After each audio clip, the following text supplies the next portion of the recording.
Hey guys, Eric here giving you 10 tips to help out your salon business. So I wrote a handful of them down and we're just going to start with the 10. There's actually more than 10, but we're just going to start with the 10 here. And this isn't in any particular order, but here is one thing you could do. You could do a fishbowl that involves winning something. It could be winning a free haircut, or it could be maybe winning not just a free haircut, but maybe there's some businesses in your area that would like to be involved, and so whatever they win could be a package of things. Maybe it's an ice cream place, maybe it's a pretzel place. So when they win, maybe they win the free haircut and they win a package of other things of other businesses around the area. So now what you're doing is you're cross-referencing with these other businesses. So there's two things that'll happen by doing this. Number one, you will have their information, and when they're writing it down, it could be an email, a phone number, a name, so you will have their information, which is really important, especially for future mailings. And number two, this is a fun event that most people can get on board with. If you ask people for their information up front, they will be reluctant to give you anything. So by doing something like this, they are involved, they're engaged, and they will want to win. So do the fishbowl idea. I guarantee it will work for you. Number two, make sure that before the customer or client leaves, that if there's something that is going to be a special coming up, that every one of them has a flyer of that special. So whatever's going on, let's say it's Valentine's Day in 2 weeks, make sure that there is some sort of promotional flyer and everybody leaves with it, so that you're planting the seed, they get the idea, and maybe they could be buying a gift certificate ahead of time, either for somebody else or maybe it's just a reminder. It's always good to have the client walk away with some sort of collateral, and that will reinsure upcoming business. Number three, how about a referral reward program? Pick some of your best people that work for you and do some sort of referral reward program with them. In other words, let's say they refer 2 people to you, and you say, well, you refer 2 people to me, I'll give you $10 off. This is actually an old technique, and most people use it in the beginning to build their clientele, but it still never goes away. So it's one of those easy ones to do. You could do it with a friend. In other words, a friend and it refers someone to you, and then maybe you do their hair for free. So it's sort of a win-win on both sides. So that's number three, a referral program of some sort. Number four, do a benefit. A benefit always works. It always works well, especially if there's somebody in your family that is experiencing something. So let's say, for instance, ALS or breast cancer. Now it's on a personal level. So not only are you creating awareness about that disease, but you're also creating awareness about your salon or your business. So you definitely want to involve people in something like this by having a special date. Maybe you can create an event on Facebook, and then what you do is you donate the money to that organization.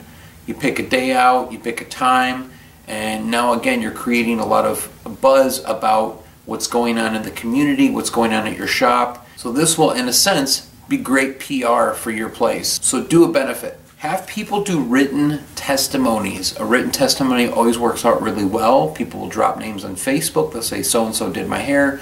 Come see them. A written testimony is great, and a video testimony is, to me, great as well. However, some people probably don't want to be on camera. So I'd say a written testimony or a video testimony really kind of ensures that your business is credible and that other people may be interested in trying you out on the basis of other people talking about you. Okay, maybe you want to have a sticker or a magnet related to your business. Anything that you can do to create a buzz about who you are and your brand, because basically that's what you're doing, is creating your brand.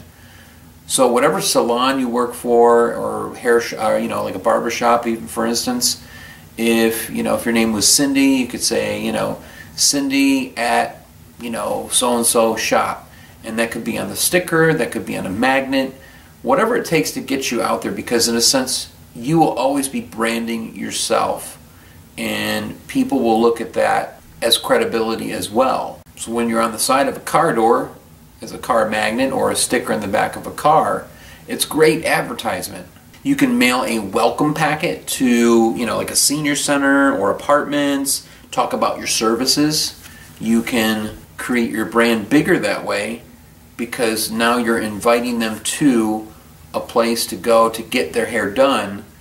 And a lot of people don't really do this, and I've talked to people about it. A lot of people don't do this, but by doing that, you're going to create even more awareness, and this is free, this is organic. So create a welcome packet, tell them what you're about, tell them what the salon's about, tell them about what services are being offered and whatnot. Think about places in your area that have a pegboard. Any sort of opportunity to put a business card or to put a flyer of some sort. I would say business card, and make sure that on the business card, not only is the number for the shop to get a hold of you, but maybe a web address where they can actually see your work, especially befores and afters. So maybe something from Instagram or something from Facebook. So definitely one of those type of sites, and showing your work as well, from looking at your card and the web address that's connected to it. Now, if you're not big on posting a lot of things online, which you should anyways, create a lookbook for your work and a lot of, again, your before and after pictures. And be creative about it. Maybe you could pick actors or actresses and then attach pictures of haircuts or colors that you've done to those, and you can put them side by side and you can kind of show the difference. But you need to show your work. They need to see what you're actually doing. So when they're trying to figure out what they like or what they're interested in, you may make it a lot easier for them to pick out by actually looking at this lookbook. So it really serves as sort of a great reference guide. And don't be afraid to give a name or a unique name to a cut, because half of this business and half of even sometimes the restaurant business is giving a unique name to something different. So I may come up with a haircut and I say, like, yeah, this is the new California cut. And they may say, well, what's California cut? You've coined the term yourself, but at the same time, there's a little bit of a buzz now about what is the California cut. So try that out, a lookbook. Birthday parties. So here's an interesting thing you could do. You could, if you work in a salon setting, maybe you want to set up with maybe one of your clients, or at least put it out there and mention that you do birthday parties for kids, but themed birthday parties. In other words, they like the movie Frozen, so maybe you're doing more of a princess type party or something of that sort. Maybe you can involve the nail people that you work with. So not only are you doing hair for the kids, but now they're getting their nails done as well.